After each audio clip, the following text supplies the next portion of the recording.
devons nous arrêter sur les Cleveland Cavaliers qui réalisent encore une fois une série exceptionnelle puisqu'ils sont à 14 victoires consécutives. Ce lundi soir, c'est la 3e fois de cette saison qu'ils enchaînent 12 victoires ou plus. On se souvient du 15-0 initial de cette saison régulière. Ils avaient enchaîné avec 12-0 et puis là maintenant, ils sont à 14-0. 54 victoires et 10 défaites. Ils sont sur des bases exceptionnelles, on y reviendra.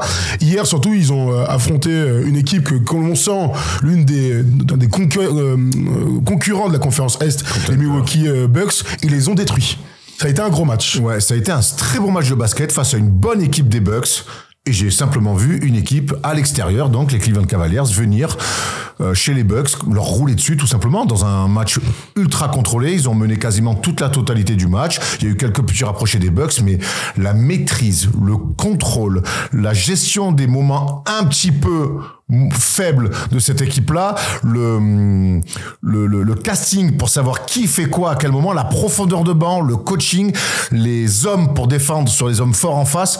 Aujourd'hui, je me demande quand même comment battre cette équipe-là. Et je parle de toutes les équipes NBA. C'est vrai que c'est une question qu'on va commencer à se poser parce que les playoffs vont arriver. Le play-in, c'est du 14 au 18 avril. Donc ensuite, on va commencer à se projeter sur qui va être au premier tour, etc. Qui va pouvoir faire tomber à partir des demi-finales de conf cette équipe des Cavs. Vous savez que, avant qu'on dise que des choses intéressantes, moi j'ai toujours en tête, tant qu'ils n'ont pas fait cet exploit d'aller en finale de conf, voire en finale NBA, je serai toujours réticent. Il n'empêche que ce que tu viens de dire, Erwan, sur le match qu'ils font hier, mais les matchs qu'ils arrivent à enchaîner avec parfois des joueurs absents ici ou là, parfois des petits creux, jamais dans les résultats. Il y a quand même un truc, une espèce de régularité totale sur les temps faibles gérés pendant les matchs, les temps forts qui sont quand même beaucoup plus nombreux et surtout le nombre de victoires qui continue à augmenter. Il commence à me faire peur. C'est la première fois de la saison, je me dis, ouais, ils vont peut-être réussir à répondre à mes attentes. Alors exactement, je vais pas dire ils me font peur, mais en fait j'ai presque ils font peur dans le bon sens. Voilà, exactement. J'ai envie de dire, je les trouve crédibles de plus en plus. Quand je dis crédibles, c'est pas dans ce qu'ils proposent dans le basket. Ils le sont depuis le premier match de la saison. Je les trouve crédibles pour dire, ils peuvent aller en finale NBA. Ils peuvent pourquoi pas taper Boston. Est-ce qu'ils seront grands favoris? Certainement pas, mais en tout cas, j'ai l'impression qu'ils peuvent être crédibles pour regarder ces Boston Celtics-là, champions en titre, dans les yeux. Et déjà en ça, c'est énorme. Quand tu fais autant de séries de victoires sur une saison, c'est pas le fruit du hasard. On sait que il y a des équipes NBA qui commencent mieux que d'autres, qui sont plus prêtes que d'autres. Allez, ça dure jusqu'en décembre, mi-janvier. Après, tout se régule. Eux, ils continuent, peu importe avec le niveau général qui augmente de cette saison régulière au fil des mois, eux continuent à surdominer, à survoler cette saison régulière et cette conférence Est. Ils sont impressionnants et mieux que ça, Tom, ils progressent. Ils progressent parce que qu'est-ce qu'ils ont fait au mois de février? Ils ont fait un petit coup, ils ont pris DeAndre Hunter, c'est passé de la defensive FNC, ils sont passés 8e, c'est bien, ils sont 4e. Depuis que DeAndre Hunter est là, ils sont à 11 victoires d'affilée. Donc, c'est une équipe qui s'est pas contentée de ça. Dans les bureaux, ils se sont dit, attends, on est pas mal et tout. Hop, on va chercher un mec. Donc, en fait. Ils ont cherché plusieurs semaines. Voilà. Il y avait lui et d'autres, mais bon. Ils ont l'air d'avoir fait un très bon coup. Lui, c'est très bien. Donc, en fait, c'est une équipe. Ils sont pas juste là à se dire, bon, on a réussi notre saison parce que si t'es Cleveland et que tu perds en finale de conf, après, ils sont comme ça, tout le monde te dit, bravo, chef. Surtout après les deux éliminations en playoff. Et là, j'ai l'impression que même eux, ils sont en train de se dire, mais attends, mais nous, les gars, on n'est pas juste là à se contenter de ça, à être une surprise. En fait, on veut être un vrai prétendant à cette finale NBA. Ça se voit dans les résultats. Ces séries de victoires, pour moi, c'est des messages envoyés à chaque fois. Et puis, en progressant dans ton effectif. Faire venir DeAndre Hunter, c'est remplir une case qui était pas vide, mais pas pleine non plus. Là, désormais, elle est pleine, encore une. Tu sais, ce qui est fou, c'est que, commençons par l'aspect défensif. Ce pourquoi je commence aussi à les sentir. Quand je dis ils font peur, c'est, je sens une crédibilité dans leur statut et dans ce qu'on peut imaginer en playoff. C'est que c'était une bonne défense. Ils ont beaucoup d'atouts. On avait peut-être un doute sur est-ce que Darius Garland et Donovan Mitchell allaient pouvoir tenir sur les extérieurs. C'est des questions qu'on se pose toujours quand t'as deux arrières comme ça, mais ils sont tellement forts ailleurs. Donc DeAndre Hunter qui sort du banc, il a été testé un peu dans le 5 finalement. Là on voit c'est Max Strus qui est là, on a vu aussi D-Wade beaucoup commencer cette saison. Quand je vois DeAndre Hunter, quand je vois leur duo d'intérieur, souvent quand on se projette dans les jeux de playoff, on se dit mais comment tu vas faire pour défendre sur Jokic, comment tu vas faire pour défendre sur Giannis, tu vois, ce genre de questions là. Ils ont exactement tout ce qu'il faut et on l'a bien vu dans le match contre les Bucks. Je retourne vers ce match là, on a vu Jarrett Allen défendre sur Giannis, on a vu Evan Mobley défendre, on a vu DeAndre Hunter, on a vu Dean Wade aussi défendre. Donc t'as beaucoup de profils différents. On l'a vu trapper, on a vu la zone aussi. Voilà. Donc c'est quand même une équipe qui a l'air d'avoir absolument toutes les cartes en main déjà d'un point de vue défensif, et c'est aussi comme ça qu'on passe des tours de playoff. Moi hier, c'est là où j'ai pas besoin de ce match là, mais hier où je trouve que je les trouve ultra solides, c'est qu'Giannis a refait un gros match. Oui. Il fait un gros match. Oui. Par contre, défensivement, ils lui ont rien donné. C'est-à-dire que on joue les Bucks en demi-finale de conf. Ok, faut nous battre 4 fois, les amis. Après, alors qu'on est sur un run quand même exceptionnel, faut nous battre 4 fois. Il faut qu'Yanis il soit à 35 en mettant tous les paniers qu'il a mis hier soir, chaque fois pour nous battre. Le message, il est là aussi hier. C'est que c'est pas juste, oh là, on a personne pour défendre sur Yanis, on va morfler. Non, non. Ok, il peut mettre 35 parce que c'est un super joueur. Par contre, il faut qu'il mette 35 en s'envoyant les matchs qu'il s'est envoyés hier. Il faudra faire 4 fois pour nous battre. Je trouve que hier, le message de je vais gagner chez les Bucks, ce que je propose à Yanis avec Mobley, Allen, les défenses mixées, individuelles, collectives, les trappes, les zones, les match-up. Wow, moi hier je suis les Bucks, je me dis wow, ok, on va plutôt pas mal en ce moment, mais enfin il n'y a pas que Boston. Ces mecs-là, qu'on risque de croiser en demi-finale de conf, c'est un vrai casse-tête. C'est aujourd'hui une bien meilleure équipe que la nôtre. Sans aucun doute. Et tu sais combien de fois les Bucks ont battu les Cavs cette saison? J'ai la réponse. Parce que tu me l'as donné. 0. 0. Donc, vous savez que moi, dans mon esprit, les Bucks sont, après Boston, l'équipe qui va être la plus difficile à battre pendant les playoffs. Ça, c'est dans mon imaginaire que tout le vécu qu'on a, et pas Bobby Portis hier. Il y avait les 2 premiers matchs perdus, c'était en novembre. C'était toujours joué sur rien. Bon, hier, ils se font ouvrir, parce que même limite, le score est flatteur au vu de la domination de Cleveland. Et en janvier aussi, c'était une victoire de 20 points. Donc non seulement ils sont plus forts, mais ils le prouvent avec une vraie domination dans les matchs. Je regardais un petit peu les résultats face à Boston. Boston, ils sont à 2-2. Face à Boston, les Cavs. Donc, face à des gens qu'on imagine être... je vais regarder aussi pour les Knicks, tiens, après. Qu'on imagine de leur niveau, voire un peu mieux. Oui, en fait, je connais la réponse, puisqu'ils n'ont pas gagné. Les Knicks, ils gagnent contre personne. C'est blague de merde, là. Je trouve que c'était une super vanne, écoute. Fruity, va. Ah, bah, c'est pas de ma faute. C'était Gopin qui perd tout le temps. Hein. Moi, j'ai rien fait. Hein. Moi, je suis là, je regarde. Mais en tout cas, voilà. Il y a une espèce d'assemblant psychologique vis-à-vis des autres équipes hors Boston. Et ça, c'est un truc qu'on apprécie. Il y a un message envoyé évidemment aux équipes et aux futurs concurrents directs de playoff, mais même, je pense qu'à tous les mecs regardent les matchs. On en a vu combien, Tom, des équipes faire des super saisons régulières en se disant oui, mais, et ça a été le cas avec les Cavs jusqu'en février. Alors, on se souvient d'Utah avec Rudy quand ils font premier de la conf Ouest. On se souvient de Toronto à l'époque. J'en oublie certainement. Dites-nous dans les commentaires. Mais on a toujours vu des équipes un peu surprises, mais en playoff, tu te fais rattraper. Moi, eux, au bout d'un moment, je me dis, j'ai dit oui, ils correspondent à ces équipes-là jusqu'au moment où je me suis dit, ah non, en fait, ils ont un truc en plus. Le bilan, déjà, qui risque d'être monumental, peut-être historique, certainement historique. Et puis je te dis, cette équipe-là, cette manière de jouer au basket, c'est force en pick and roll, ces entrées de système court où on arrive avec des grandes remontées, des Van Mobley sur des curls qui sont des vrais casse-têtes. On peut mettre la balle à l'intérieur sur du demi-terrain. Donc je me projette sur des matchs de playoff où le jeu va ralentir. T'inquiète pas pour eux, ça va aller parce que ça reste une équipe qui aime beaucoup aussi pousser la balle. À chaque fois, il y a de la relance. Ils ont de la profondeur de banc. Ils sont capables tactiquement, on l'a vu avec Kenny Atkinson, faire déjouer des équipes aussi. En fait, et puis surtout, tu prends cette équipe-là, il n'y a pas un manche à couilles. Il n'y a pas un mec qui a les mains carrées sur qui tu peux faire un pass en disant, OK, on va les doubler là, et lui, on va le laisser tirer. Peut-être au Coro. Il y a encore. Oui, bien sûr. Mais dans le système. Avant, il y a pas un mec. Il y a 2 ans, il était en première ligne, on disait, il faut qu'il soit dans le 5 et tout. Là. Il n'y a pas un mec qui sort du banc qui peut pas mettre 10, 15, 20 points tous les soirs. Oui, à l'image de Ty Jerome. Hein. Ty Jerome. Qui est la découverte de l'année, même si on le connaissait d'avant. Mais en tout cas, c'est l'upside de D-Wade. Vas-y, laisse-le ouvert à 3 points toute la soirée. Il va te détruire. D-Wade, il régale. Il va te détruire. Régale, D-Wade. Mais Sam Merrill.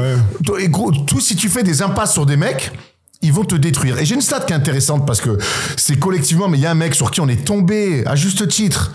Le Hero Ball, moi je. C'est Donovan Mitchell. Donovan Mitchell, il est à 31,3 minutes par match. C'est le plus petit total de sa carrière depuis qu'il est en NBA. Il est à 24,4 points. C'est le 4e plus petit total depuis qu'il est en NBA. Et dans le pourcentage d'usage, il est à 30%. Et c'est le 2e plus petit total de sa carrière. Et Donovan Mitchell, c'est vrai qu'on n'en parle pas pour le titre de MVP, mais c'est pas grave. Parce que ce qu'il est en train de faire, je trouve qu'il a trouvé le parfait équilibre entre je suis dans le collectif, je reste option numéro 1, je prends mes responsabilités quand il faut prendre des gros tirs à 3 points et les ballons lui reviendront toujours à ce moment-là. Hier, c'était le cas. Et hier, ça a été le cas. Il y a eu un petit run, là. Le petit run, c'est lui qui fait du bien. Et je me dis, mais attends, donc en fait, ils sont même pas en train de survoler avec un mec qui marche sur l'eau, ils sont pas en train non plus d'avoir juste un collectif. Ils ont tout en magasin. Et ils roulent sur des équipes. Et quand il y a des money time, justement, t'as des mecs comme Garland et Donovan Mitchell, où finalement, s'il fait pas bon jouer des money time contre ces mecs-là. Et je rajoute même Evan Mobley qui, dans le match face aux Hornets, qui était ultra serré avec un Miles Bridges incroyable dans ce game-là, ils s'en sortent sur la fin et tout. Evan Mobley, mais un T-jeu, mon gars, la KD, dribble croisé, step back, un peu Kenry à 3 points. Je fais, si Evan Mobley commence à faire des trucs comme ça, ça fait un moment. On a la sensation qu'il est en train de progression, mais là, c'est des flashs. Je me dis, ah ouais, bon, ça va être compliqué dès cette année. Evan Mobley, s'il continue à finir poste 3. Hein. En tout cas, dans sa, plus je le vois jouer, plus je le vois plus se décaler sur un poste 4 très au large et dans le joueur de 1 contre 1 qu'un poste 5. Il progresse là-dessus. Écoute, pour continuer la discussion, on va accueillir Jamel qui nous a appelé via Discord et vous pouvez bien sûr toujours nous appeler pour discuter avec nous, mais on est en train de saucer les Cavs et après on va parler du bilan et de comment on se projette là-dessus. D'ailleurs, je vous ai mis un petit sondage sur YouTube et sur Twitch. Vous pouvez répondre. Est-ce que Cleveland va aller en finale NBA? Jamel, est-ce que ça va? Est-ce que tu m'entends? Ça va et vous? Ouais, tout va bien. Salut Jamel. Tout va bien. Est-ce que t'es de bonne humeur comme un fan des Cavs? Si t'es pas fan des Cavs, c'est pas grave. Hein. Alors moi, je suis de bonne humeur, mais pas fan des Cavs. Et ben donc t'es de bonne humeur comme un fan des Cavs, c'est ce que je te dis. Je suis fan d'une équipe qui me dégoûte cette année. Je te laisse deviner avec le Pic de Marseille. Avec du bleu. Avec Magic. Du bleu. Le Magic d'Orlando. Les Wizards. Les Wizards. Les qui? Les Sixers. Oui. Par contre, alors, vous savez qu'il y a une petite pointe un peu d'accent marseillais dans cette émission chez First Team. Quand on dit qu'il me dégoûte, qu'il me dégoûte. Voilà. Si on peut vraiment appuyer sur le dégoûte, ça me va mieux. Ouais. Donc, oui, pour revenir aux Cavs, je pense que cette année, on voit un gros changement. Rien qu'au niveau je vais pas vous faire un dessin sur les plans de jeu, sur les tactiques de Kenny, on voit un gros changement déjà sur ça et sur les rotations, je trouve. Déjà, il joue, si tu regardes bien, il joue toujours tous les matchs, il les joue à 10, 11, voire 12 des fois. Il fait tourner ses effectifs. Et il faut sortir. J'ai l'impression que les années précédentes, tu pouvais pas te passer de. Tu te disais, bon, les Cavs, ok, ils sont bons, mais comment ils vont être en play-off? S'il n'y a pas Jarrett Allen et Evan Mobley dans la raquette, comment dire, on pourra aller nulle part. Et cette année, c'est pas le cas. Cette année, quand tu vois les rotations, Jarrett Allen, il joue pas autant que les années précédentes. Quand il faut le faire sortir, il le fait sortir.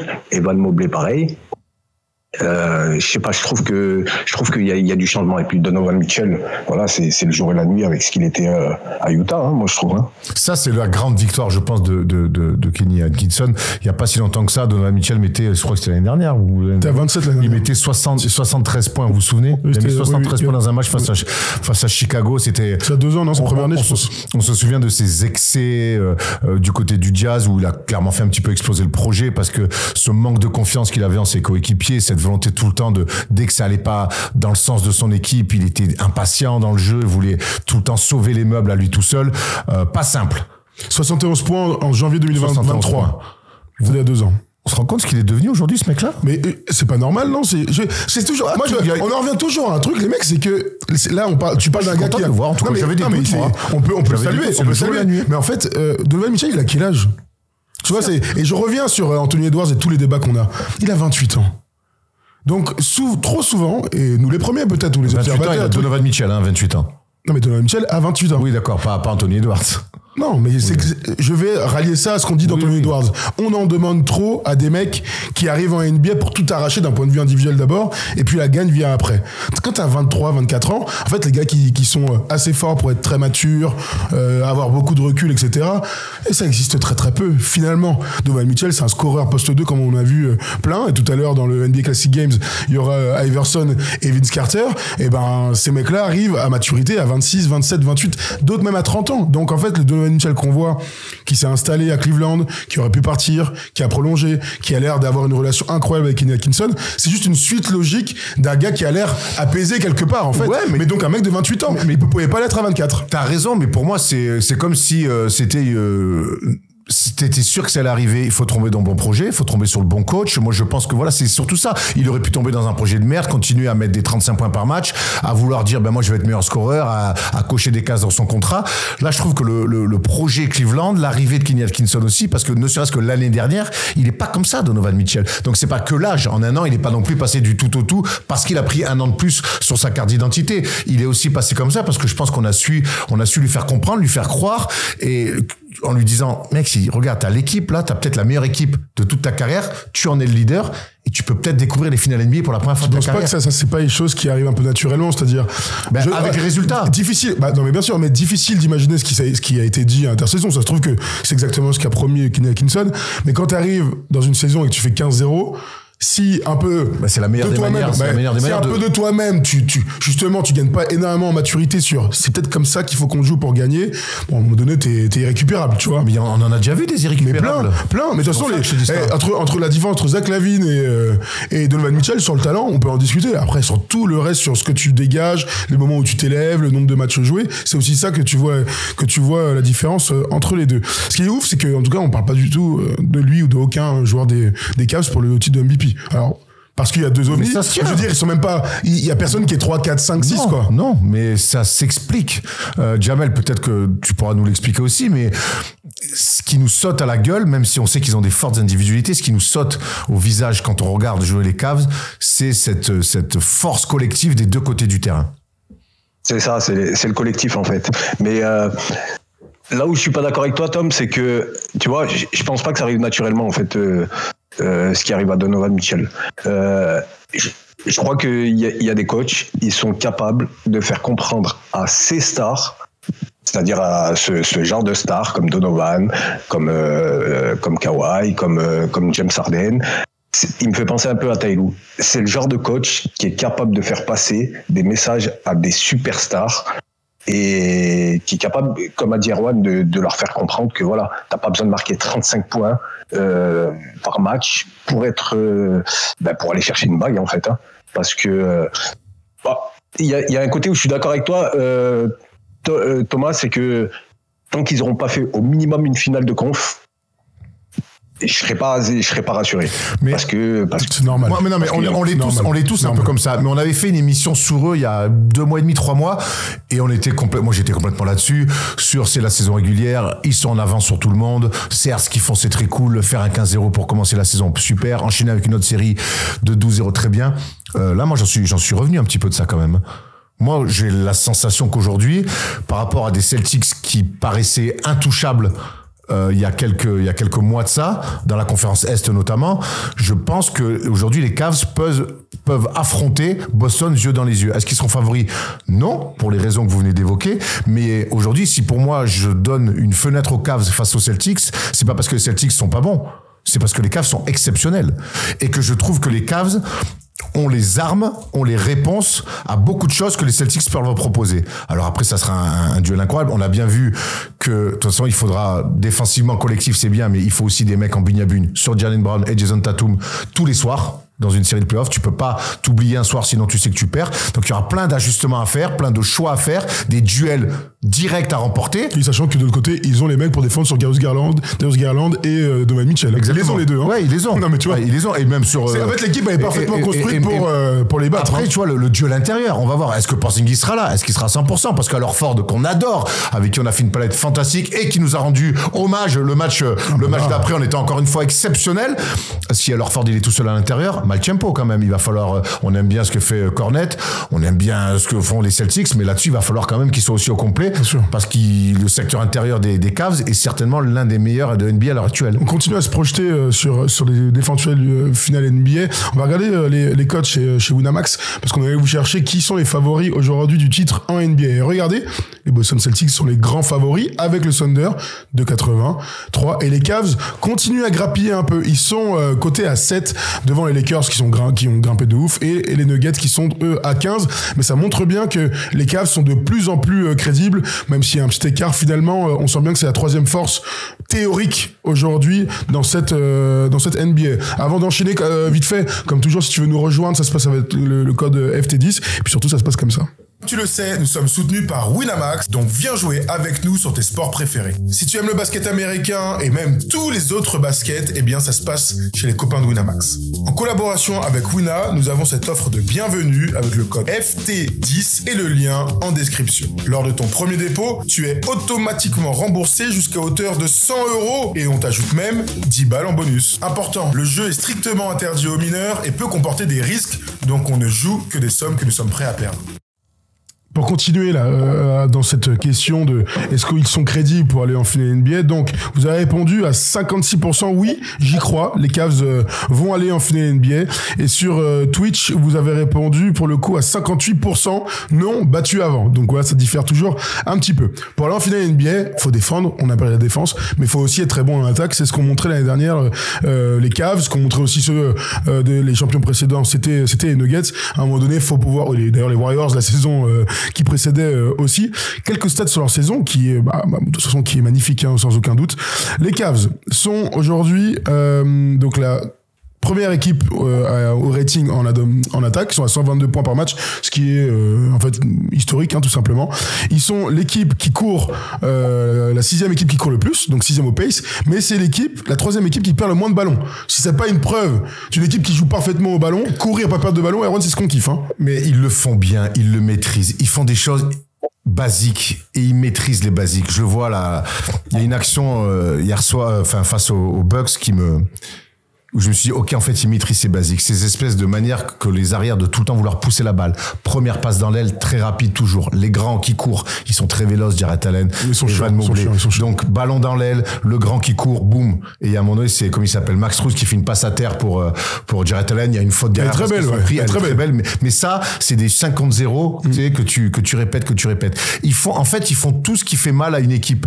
Et en NBA, c'est rare de voir une équipe maîtriser autant les basiques, vraiment, mais les basiques que t'apprends en minime France, 50-0, t'es 5 sur la planche, pam, hop, et les deux ailiers qui courent dans l'aile, le premier qui court plein axe, là où tête rapide, et l'autre qui arrive en trailer. Et ça, sur leur jeu rapide, ils le font tout le temps. Tout le temps, ils remplissent les bonnes cases. Le ballon est très vite lâché. Il y a jamais un mec qui a un dribble en trop. Et sur le pace, ils font beaucoup de mal. Ensuite, en attaque, ils ont tellement de gammes. Très fort sur pick and roll, on l'a dit. J'aime bien les 2-3 entrées de système bien senties pour avoir des situations de 1 contre 1 favorables. Et puis, ils sont patients. Ils sont ultra patients. Et encore une fois, on parlait, faut pas faire un pas sur beaucoup de joueurs. Tous les joueurs sont des bons passeurs. Oui, il y a pas, à part Okoro, il y a pas, qui est en dessous. Mais non, mais qui est un peu en dessous des autres. On en revient toujours à ce point, Isaac, J'y peux rien. C'est pas ma faute non plus. Il y en a qui le rêvaient à New York, hein, frère. Ça, c'est sûr. Quelques autres stats, parce qu'ils sont en termes d'efficacité, ils sont imbattables. Sur le tir à 2 points, ils sont 2e à l'adresse au global. Mais quand tu te rapproches, dans la raquette, ils sont l'équipe la plus à droite, 58%, à 2 points. Ils sont aussi l'équipe la plus à droite de toute la NBA à 3 points. 41 tentatives à 3 points, ils sont à 39,3%. Donc, ils sont quand même dans des standards, et je vais te lancer Jamel là-dessus. Est-ce que ça, c'est des stats qu'on peut imaginer perdurer en play-off quand tout va être plus difficile? C'est là où je voulais en venir, c'est que je pense que, ok, là, c'est la saison régulière, on sait que les play-offs, c'est un autre sport. Et là où c'est un peu, c'est pas très inquiétant, mais je trouve que faut quand même le prendre en compte, c'est que Boston, quoi que t'en dises, c'est que j'ai l'impression qu'ils savent quand activer le mode playoff. C'est-à-dire que quand ils vont monter d'un cran, ils vont monter les défenses, ils vont te manger. On nous a vu l'année dernière, quand ils vont venir sur les gars, quand ils vont venir défendre, ça va pas être pareil. Donc je pense que c'est rassurant, forcément, ils sont en train d'exploser les stats, toutes les stats qu'on pouvait imaginer. Mais en play-off, ça va pas être la même chose, hein. Moi, il y a deux grands poncifs, là, que tu nous sors, Jamel, c'est, en play-off, les stats baissent. Oui, pour tout le monde, mais elles baissent comment, elles? On imagine vraiment que leurs stats vont être divisés par 2? J'imagine pas ça une seconde. On se souvient qu'il y a 2 ans, c'est ce qui s'est passé. Il y a 2 ans? Oui, mais c'est la différence entre se projeter et le factuel. C'était il y a 2 ans. Alors, on avait été très déçus du visage contre les Knicks, en play-off contre les Knicks, alors qu'ils avaient été très bons. Je te dis pas que ça avait été très déçu dans le combat notamment. Mais c'était complètement effondré. Mais c'est plus du tout le même coach. Moi, j'ai du mal à croire que cette équipe-là, par sa patience en attaque quand le jeu se ralentit, par sa sélection de tirs, je vois pas leur pourcentage complètement baisser de manière à ce qu'ils se mettent en danger. Genre, ils ont perdu contre Boston parce qu'ils ont pas mis dedans. Je le vois pas comme ça. Je pense que si ils perdent contre Boston, ou pour moi, je le répète encore, ils seront pas favoris parce que Boston est le champion en titre. Ben ça se jouera sur d'autres choses, peut-être de l'expérience, quelques gestions de fin de match, mais c'est pas sur des choses comme ça. Je les trouve tellement en phase avec ce qu'ils font. Et puis t'as quand même le noyau dur qu'a vécu il y a 2 ans, les Knicks, qu'a vécu l'année dernière aussi l'élimination en demi-finale de conf. Donc ils ont quand même ce vécu-là. C'est pas non plus des chiens, des chiens de 3 mois, tu vois, qui viennent de sortir. C'est pas ça, cette équipe-là. Donc, moi, le truc en play-off, les stats baissent, certes, mais baissent de combien? De 2-3%, de 20%, de 30%? Donc, non, mais ce qui est sûr, c'est que là, ils sont l'équipe la plus à droite. Donc, il y a aussi la réalité des playoffs, c'est que si tout se passe bien et tu roules sur tout le monde, ce qui est le cas cette saison, lorsque tout devient plus difficile, et on peut imaginer que dans une série face à Boston, qu'ils avaient sorti les derniers en 5 matchs, tout soit plus difficile parce que la marche est toujours un petit peu plus haute, on peut se poser la question de qu'est-ce que vous allez avoir dans le ventre à ce moment-là. Ils sont en train de se construire, et c'est pas moi qui le dis, c'est Donovan Mitchell qui le dit après le match, ou Darius Garland d'ailleurs, je sais plus. Il dit, mais là, c'est Donovan Mitchell. Mais là, la série de victoires, elle nous permet de montrer qu'on est les meilleurs, et surtout, notre confiance augmente avec la série de victoires. Et ça, c'est un truc intéressant on veut arriver le mieux possible, donc au complet et à 100% physiquement, mais surtout dans la tête, on veut être prêt à taper tout le monde. Et le deuxième point que dit Jamel, c'est à Boston, ils vont augmenter leur niveau de jeu, ils vont les éteindre. C'est quand même c'est quand même un peu réducteur quand tes arrières, c'est Darius Garland et Donovan Mitchell. Et si je dois un peu te rejoindre, je vais faire un pas vers toi quand même, Jamel, c'est sur Darius Garland, où là, pour le coup, sous une pression monumentale que peuvent être celles de Derrick White et de Jrue Holiday, c'est peut-être le seul sur qui j'ai parce que c'est un poste particulier, le poste de meneur de jeu, qu'il est sous-dimensionné dans ce duel à 4 entre Donovan Mitchell, Garland, Derrick White et Jrue Holiday. C'est celui qui a le physique le plus frêle, donc c'est peut-être sur lui où je peux avoir une interrogation, voilà, à la limite. Mais t'es d'accord que l'année dernière ils explosent, hein? Oui. Ils explosent. Mais parce qu'ils sont pas programmés. Parce qu'ils sont pas programmés pour ça. Cette année, ils jouent mieux. Ils jouent pas mieux. Ils jouent pas mieux. Ils jouent 10 fois mieux. L'année dernière, c'est l'équipe de 3-3. Tu fais même pas médaille. Là, je vois une équipe. Rendons-nous compte, ils sont sur des standards historiques. Ils jouent un basket très propre. Je te dis pas qu'ils vont aller en finale. Mais en tout cas, je te dis que moi, je trouve crédible de se dire, attention, on a le droit de commencer à y croire. Après, ça se joue à rien. Ah non, mais je suis d'accord avec toi, on a le droit. Ils auront l'avantage du terrain. Ils auront l'avantage du terrain, c'est pas rien non plus. C'est pas, c'est sur ce point-là, je pense que ils ont un petit avantage, même pas, parce que pour moi, c'est les champions de titre qui sont favoris, mais il faut se les envoyer. Hein.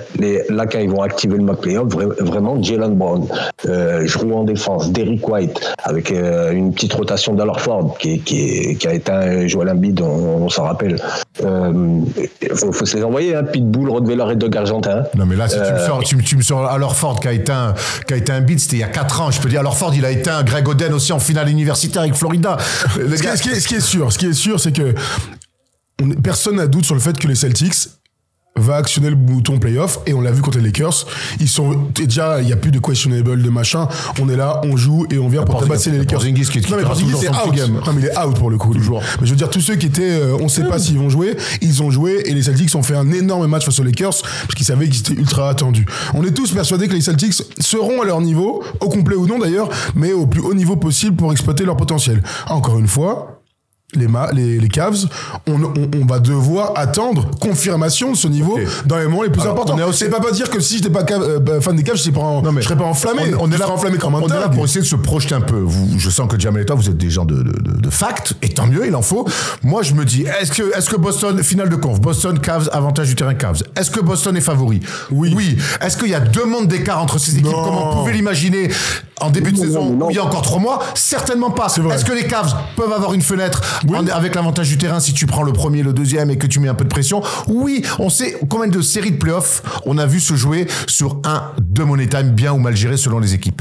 Moi, je crois que... C'est l'histoire du basket. Voilà, c'est l'histoire du basket. Moi, je crois que l'écart s'est réduit sur la saison. C'est pas Boston qui est moins bon, c'est Cleveland qui surperforme. En tout cas, Cleveland qui propose un basket qui nous bluffe tous. C'est tout. Et donc, aujourd'hui, mon regard, c'est plus oui, mais c'est Oui, ils auront une fenêtre. Voilà. Oui, j'ai envie de voir la série. Oui, j'ai envie de... Ah oui, Tu vois, c'est même... Parce que là, c'est normal qu'on se projette ces 2 meilleures équipes. Mais alors, la conférence S ces dernières années a sorti tellement de blessures improbables, de méformes. Question pour Thomas et Jamel. Est-ce que vous voyez une autre équipe capable de rivaliser avec Cleveland au-delà de Boston? Sur le papier, aujourd'hui, au 10 mars, non. Je voyais les Bucks sur une série jouer les yeux dans les yeux. Ce que j'ai vu sur toute la saison régulière et encore plus hier soir, je dis pas que les Bucks peuvent pas faire on peut tout imaginer quand il y a un joueur time comme Giannis au complet, mais pour le coup, il y a une équipe qui semble être meilleure. Donc, aujourd'hui, il y a que Boston qui me paraît au-dessus de Cleveland. C'est déjà un énorme changement par rapport à la semaine dernière dans mon esprit. Hein. On est d'accord. Et Jamel? Ah oui, non, mais je suis d'accord. J'aime beaucoup les Knicks d'Erwan, hein, on est d'accord. Mais moi, je veux rien voir d'autre, en fait. Je veux voir les Cavs face à Boston en finale de conf. Franchement, je trouve que Milwaukee, ils auront envoyé... déjà, tu vois 0 victoire contre les Cavs cette année en régulière. Ça te donne un petit indice. Et non, je vois personne d'autre. Hein. Il n'y a que Boston qui peut être au-dessus des Cavs là, cette année. Hein. Donc moi, je veux rien voir d'autre. Je veux les voir. Je veux voir les Cavs en finale de conf. Et je veux voir Boston en finale de conf contre les Cavs. En fait, on a vraiment cette interrogation sur les Cavs, voir s'ils arrivent à passer ce step. Donc oui, j'espère qu'on aura une belle finale. Je lisais un truc là sur les trucs carrés, il disait en play-off, pour que les Cavs aillent véritablement loin, il faut pas que ce soit Donovan Mitchell le meilleur joueur, il faut que ce soit Evan Mobley. J'ai trouvé ça très intéressant parce que on a tous, moi je suis plutôt d'accord pour dire qu'on sait que Donovan Mitchell aura ses moments, ces grands moments, sorti à 40 points, un buzzer beater ici ou là, mais contre Boston ou de manière générale? En play-off, sur le run de play-off. Alors, j'ai envie de croire que si Evan Mobley, donc quand je dis c'est le meilleur joueur, c'est pas forcément le meilleur marqueur, etc. C'est le gars le plus régulier des deux côtés du terrain, peut-être le gars qu'on voit le plus. Si Evan Mobley arrive à confirmer sa progression exponentielle à son premier All-Star Game, etc., les Cavs auront une véritable chance. Alors peut-être que ce sera pas pour cette année, mais on peut l'imaginer pour l'année d'après, que ça continue, dans la continuité de ce qu'il produit. Le truc d'Evan Mobley par rapport à Donovan Mitchell, même si Donovan Mitchell, on l'a dit tout à l'heure, est rentré vraiment dans ce rôle de leader, où il implique tout le monde. L'impact défensif d'Evan Mobley et donc aussi ce qu'il fait offensivement et ce dont ont besoin les Cavs pour s'en sortir en attaque avec Evan Mobley. Oui, je rejoins là-dessus. Je le rejoins là-dessus. Maintenant, les derniers ballons, on sait à qui vont arriver, on sait que les money time, on sait qui va avoir les ballons. Mais t'as raison, la régularité d'Evan Mobley des deux côtés du terrain peut en faire... Après, on aime bien débattre, mais oui, le joueur le plus régulier en tout cas de Cleveland, ça a du sens, ouais. T'en dis quoi, cher Jamel? Ah oui, non, mais bien sûr que ça a du sens, tout à fait. Mais moi, j'ai juste une petite question. On va faire juste une petite, enfin, on va faire de la fiction, mais tu penses que une équipe des Cavs sans un des quatre, imaginons qu'il y en ait un blessé, on n'espère pas Donovan, mais un des quatre blessés, tu penses qu'ils peuvent rivaliser avec Boston? Non. Dans le cas contraire, est-ce que Boston peut rivaliser avec les Cavs avec un joueur manquant? Non, je pense pas. Un des deux. Non, je pense pas parce que là, pour le coup, les mecs du banc qui vont se retrouver à jouer titulaire, je pense les Sam Merrill, les Ty Jerome, tout ça qui sont magnifiques cette saison-là. Là pour le coup, des runs de playoff, une finale de conf face à Boston. Là j'ai l'impression que je pense que l'enjeu va les dépasser. Donc non, moi s'il y a un absent, ils ont pas de marge. Ils ont pas de marge face à Boston. Il faut qu'ils soient au complet pour voir leur potentiel. Je vous donne plein de stats là que j'avais noté. Alors sachez qu'ils sont sur 18 victoires sur leurs 19 derniers matchs. Leur seul, ouais c'est fou. Leur seule défaite c'était le 5 février. C'était contre Boston. Défaite 112-105. Première info. L'autre info c'est que la dernière fois qu'on a vu une équipe, alors je regarde là parce que avec des séries aussi grandes là 3 fois 12 ou plus, j'ai l'impression.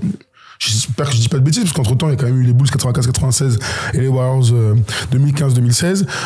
La dernière équipe qui a fait 3 séries comme ça, c'était les Celtics de 85-86. Donc, l'une des plus belles équipes de tous les temps, Larry Bird, McHale, etc., etc. Ouais. Ils avaient fini champion contre les Rockets, un match d'ailleurs qui est disponible sur les Big un match mémorable. Tout à fait. Donc, si vous l'avez jamais vu celui-là, je vous invite à regarder ce match 6 de mémoire entre les Celtics et les Rockets. Donc, on est quand même sur des bases historique, Vous le savez, puisqu'ils sont à 84% de réussite jusque-là avec leur 54-10, ils sont sur les bases de la plus grande